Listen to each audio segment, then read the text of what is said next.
पहला जो इन्होंने बनाया उसके ऊपर ब्रश गिर गया था, तो जो पहला वाला है वो मेरे पास अभी तक घर में है और ये सब गोल्ड लीफ से बना हुआ है। इंदिरा गांधी की जितनी भी साड़ियाँ बनती थी वो सब वीवर सर्विस सेंटर से इन्हीं की डिज़ाइन की पहनती थी। एक्रेलिक ब्लॉक उन्हीं की देन है, पहले किसी ने नहीं बनाया। हाँ, डबल डेकर लुंगी उन्होंने बनाया जो आज भी रखा हुआ है।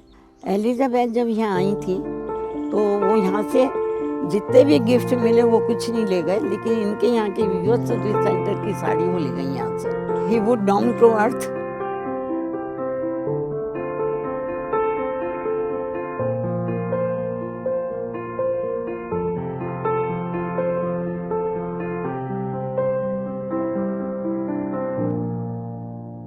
छब्बीस जनवरी यानी वो दिन जिस दिन भारत का संविधान लागू हुआ था, और इसी संविधान का पहला पन्ना आज भी मध्य प्रदेश के इंदौर में मौजूद है। आज हम हैं एक ऐसे घर में जहां से संविधान के पहले पन्ने की शुरुआत हुई थी। ये घर है आनंद नगर में रहने वाले दीनानाथ भार्गव जी का, जिन्होंने अपनी कला से देश को दिया अमूल्य योगदान। लेकिन बदले में देश ने उनको क्या दिया, आइए जानते हैं उनकी अर्धांगिनी से। I am Prabha Bhargav. मैंने मैट्रिकुलेशन पिलानी से किया था, जहाँ राजेंद्र प्रसाद जी बहुत आते थे उन दिनों। And why at that time I was too young, बहुत छोटी थी। मैट्रिक करने के बाद मैंने उज्जैन से इंटरमीडिएट किया, बीए किया। बीए करने के बाद मेरी शादी हो गई।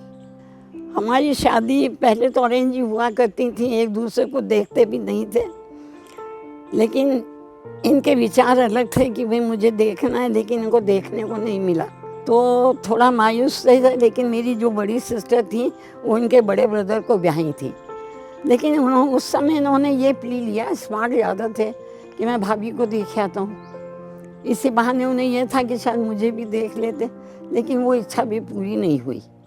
हम लोगों की शादी हुई बिना देखे हुई और अच्छी रही, हमारा जीवन अच्छा रहा। और ये शुरू में ही, क्योंकि इन्हें वहाँ की जमींदारी पसंद नहीं थी, बैठना पसंद नहीं था, तो इन्होंने मुल्ताई जहाँ के ये थे वो छोड़ दिया और बॉम्बे आके इन्होंने पहले तो फिल्म लाइन में गए थे। लेकिन चूँकि मेरी सास जो थी वो पुराने विचार की थी, तो उसमें कामिनी कौशल ने कहा था कि जिस पिक्चर में तुम करोगे अटेंड, मैं उसमें फ्री काम करूँगी। लेकिन चूँकि उन दिनों मदर फादर का ज़्यादा चलता था, इसलिए सब कुछ अरेंज होने के बाद भी ये छोड़ के आ गए। शादी में भार्गव साहब शांति निकेतन में पढ़ते थे उन दिनों, और उन्होंने वहीं से MFA की डिग्री ली थी, मास्टर ऑफ फाइन आर्ट्स। और जब वो वहाँ पर थे तो उस समय कॉन्स्टिट्यूशन ऑफ इंडिया लिखा जा रहा था, तो नंदलाल बोस चूँकि बहुत प्रभावित थे भार्गव साहब से, तो उन्होंने ये कहा था कि कॉन्स्टिट्यूशन ऑफ इंडिया जब बनेगा, जो 3 शेर हैं आगे के और अंदर के 40-50 पेजेस जो हैं, जो किनारे पे बने हुए हैं और बीच में कॉन्स्टिट्यूशन लिखा हुआ है, वो दीनानाथ भार्गव जो मेरे पति थे वो बनाएंगे। जब इन्हें ये बना रहे थे फ्रंट पेज, तो इन्हें जू में गए थे कलकत्ते, और वहाँ इन्होंने 4 महीने तक उसकी शेर की स्टडी की, पूरी 4 महीने जाके, और उसके बाद उन्होंने फिर ये बनाया है 3 शेर का एल्बम। लेकिन पहला जो इन्होंने बनाया उसके ऊपर ब्रश गिर गया था, तो ब्रश गिरने के कारण नंदलाल बोस ने कहा कि दीना तुम्हारा ये नहीं चलेगा, तुम्हें दूसरा बनाना पड़ेगा। तो जो पहला वाला है वो मेरे पास अभी तक घर में है, तो उन्होंने उसको उठा के रख दिया और दूसरा बनाया। तो जो शेर 3 शेर का जो है, जो एल्बम है वो, उसमें बीच में तो शेर है, राइट में मादा है और लेफ्ट में बच्चा है, और ये सब गोल्ड लीफ से बना हुआ है। और जो चारों तरफ से बेल बनी हुई है, जहाँ कॉन्स्टिट्यूशन लिखा गया है, वो चारों तरफ भी बेल भी भार्गव साहब के हाथ की है। भार्गव साहब एज ए आर्टिस्ट बहुत अच्छे आर्टिस्ट थे। He would down to earth, बहुत सिंपल थे, जमींदार के बेटे होते हुए भी बहुत सिंपल थे।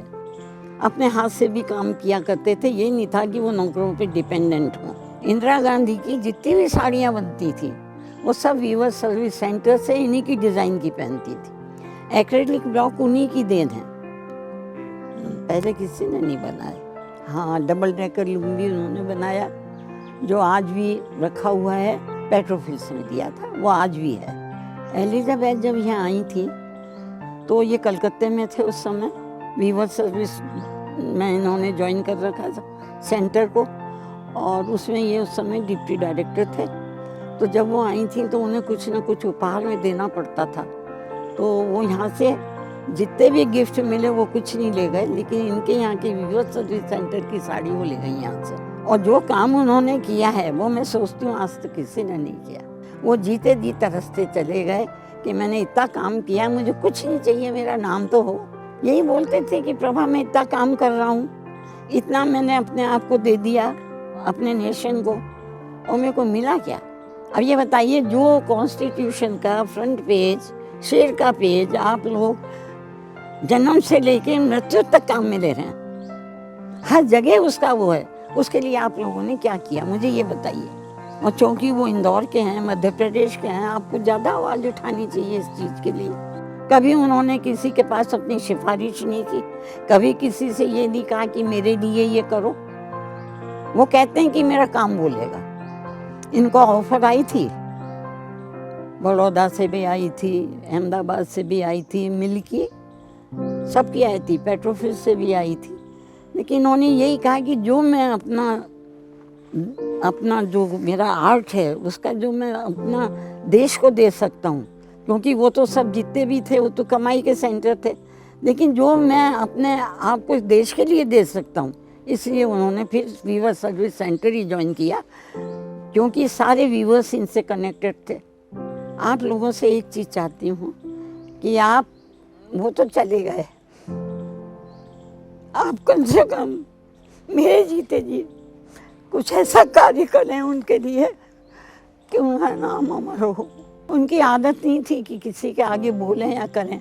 आज मैं आप लोगों से ही रिक्वेस्ट कर रही हूँ कि मैं कम से कम देख लूँ कि उनका नाम हुआ है।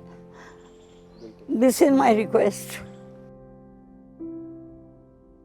क्योंकि उनकी हार्दिक इच्छा थी कि मेरे जाने के बाद भी मेरा नाम रहे, और ये सिवाय गवर्नमेंट के प्रयास से और ये काम नहीं हो सकता है।